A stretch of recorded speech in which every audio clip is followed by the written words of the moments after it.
الزوجة الثالثة كانت تحية كاريوكا، وكانت في قصة حب كبيرة جدا جمعته بتحية كاريوكا، وكان بينهم تفاهم كبير قوي.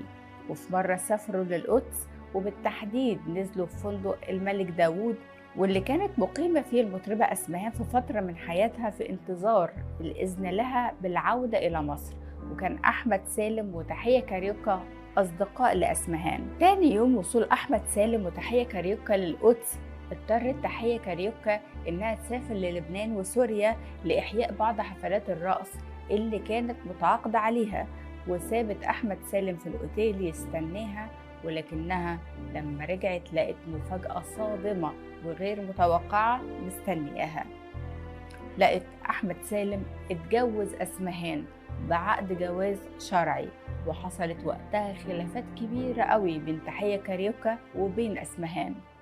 أسمهان كانت متخيلة إن جوازها من أحمد سالم هيسهل عليها الإقامة في مصر. لما وصلوا القاهرة، الغيرة لعبت دور كبير قوي، خصوصا إن أسمهان كانت فنانة حرة وهو كان عايز يسيطر عليها، وحصلت بينهم خلافات كبيرة قوي أدت إلى الانفصال. لكن الصدمة الحقيقية كانت سنة 1944، وفاة أسمهان في حادث غامض جدا في الطريق بين القاهرة وراس البر، وكل مصر وقتها اتقلبت، وتم اتهام أحمد سالم وقتها بالتورط في قتلها. السبب إن كان في خلافات كبيرة قوي بينهم، والكل عارف غيرته عليها، لكنه خرج منها لأن ما كانش فيه أي دليل على ده.